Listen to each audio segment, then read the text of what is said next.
Live and local with coverage you can count on. This is WNEM TV5 News at 11. It was a very nice mix of sun and clouds today as we take this live look at the Tri-Cities and Flint.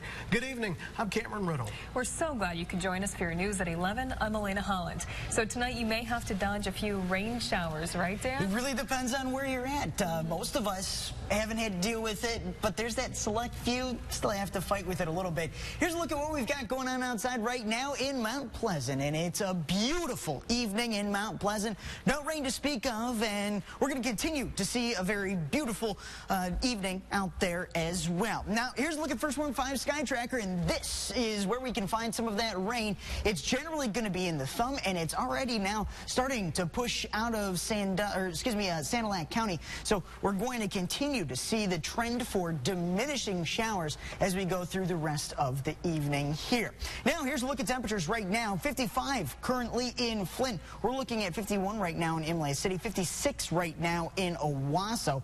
It's 55 right now in Saginaw, 54 in Midland, and currently 57 in Bay City. Temperatures across the rest of mid-Michigan, well, we're generally still in the 50s. 54 in Alma. We're looking at 53 in Caro and 52 right now in Sandusky, where we are seeing just a little bit of rain falling right now. So if you're headed out to the Midland Invitational Tournament tomorrow, well, we're looking very good for all of our soccer games. Temperatures going to start out around 50 degrees, and we'll be finishing in the 60s with plenty of sunshine across mid-Michigan. That's not just good for soccer, but that's also great for moms. We'll let you know when our next chance of rain is coming up in just a few minutes in your First Warn 5 7-day forecast. Cameron and Elena. All right. Thank you, Dan. We are following multiple breaking news stories tonight. The first, North Korea has fired what could be another ballistic missile.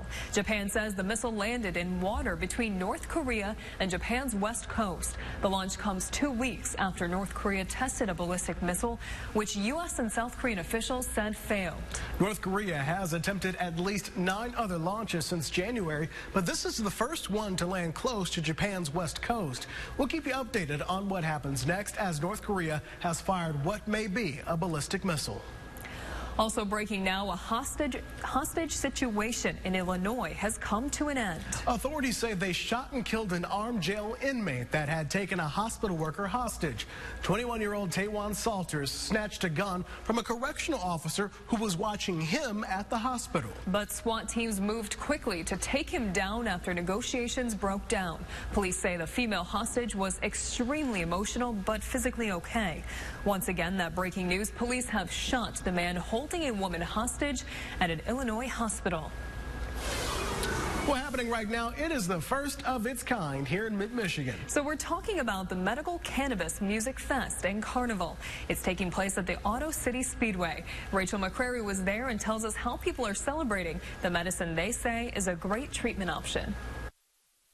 Has helped me from many ways. Alexis Gira is trying to shine a positive light on medical marijuana. That's why she's busy selling it at the Electric Canna Carnival. It's being held for the first time at Auto City Speedway in Clio. She says cannabis has got her through some tough times. 3 years ago, I had non-Hodgkin's lymphoma, and during chemo, I religiously stayed on Rick Simpson oil and smoked marijuana as much as I could, eating edibles also. It helped with the chemo 100%. I was in remission after my first round. Gira says the 3-day festival is much more than just pot. She calls it a celebration of the cannabis culture. Medical marijuana patients can connect with distributors, patrons can listen to bands, ride carnival rides, play games, and we're going to have fire dancers, fire breathers, all kinds of stuff. And the Electric Canna Carnival will be going on all weekend long with vendors, food, and entertainment. There's even some familiar faces on site advocating for total legalization of the drug. Darren McCarty says marijuana helped him kick his opioid addiction. My story right now is that this plant saves lives, and I want people to have the opportunity to make their own decisions and be educated and to be filled in on the truth. Organizers say there was minor backlash from holding the festival by some local businesses, but since everything is licensed and permitted, it's all legal. As for Gira, she encourages everyone 18 and over to take a visit. And just want everybody to know this, to break the stigma. It isn't what you think it is, and just open your mind. Reporting in Clio, Rachel McCrary, WNEM TV5. Developing news now. Flint police are investigating a shooting that now has one man fighting for his life. The shooting happened around 12:30 in the Flint Northern High School parking lot. The victim is a 22-year-old black man. Police say EMS transported him to Hurley Hospital, where he is now in critical condition. If you have any information on this shooting, please call Flint Police or Crime Stoppers. Also developing tonight, a 24-year-old man is recovering after being shot while sitting inside a vehicle. It happened around 7:30 last night on Ledyard near 17th in Saginaw. Now that's on the city's east side. Once again, the victim is expected to make a full recovery, but no suspect is in custody. The ACLU claims a police agency is out of control in central Mississippi. This week, the organization filed a federal class action lawsuit against the Madison County Sheriff's Department, claiming deputies routinely used excessive force and a variety of unconstitutional tactics to target black people. The 86-page suit alleges wrongdoing by the department, sheriff, and 6 unnamed deputies. So far, 10 residents of Madison County, men and women ages 27 to 62, are plaintiffs in the case. And I-85 in Georgia is open once again after this fiery collapse 6 weeks ago. Many commuters in some of Atlanta's densely populated northern suburbs had to find an alternative route or ride public transit while construction workers worked on the collapsed overpass.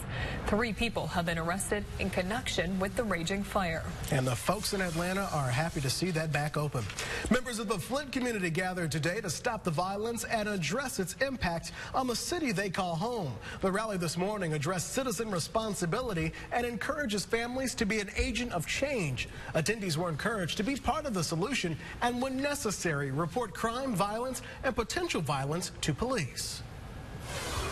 Happening this weekend, dozens of volunteers clean up and revitalize a pair of popular Bay City parks. The Carroll Park Revitalization Project is taking place today and tomorrow. And as TV5's Ashlyn Hill found out, there is a lot of work that will be done during the 2-day cleanup. Revitalizing Bay City, one park at a time.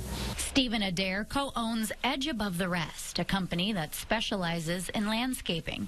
But today, he and other volunteers are putting business aside and doing what they say the community deserves. Help clean up Carroll Park. It's a volunteer initiative to revitalize one of Bay City's favorite parks. And it all started when community activist C.J. Miller says he created a Facebook page to try and promote positivity throughout Bay County. One set of pictures were of Carroll Park. Got over 30,000 views within no time at all. People just pouring in love for Carroll Park. That's when Edge Above the Rest and over 50 volunteers stepped in to help clean up Carroll Park. Taking down a bunch of shrubs and fixing up the trees, cleaning out the pond, and getting it spruced up. James Deaton is also a co-owner of Edge Above the Rest and says he grew up coming to Carroll Park. He says he hopes this process will help bring the park back to life. We just want to get out and try to make a change because it's kind of got ran down in the last few years. And this is a park that I grew up coming to, and I remember there being animals and all kinds of stuff here. It's always been like an active place for people to come, and it's just beautiful, so we want to make it better. It's a broken window theory. Once something looks bad, it'll continue to look worse.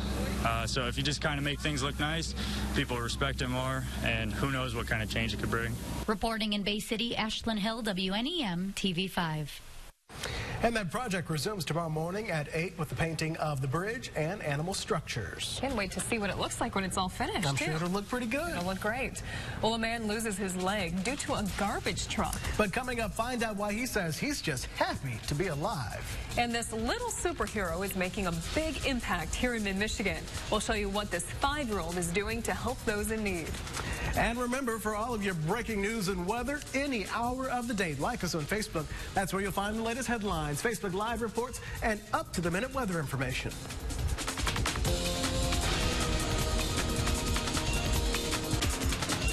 You wake up.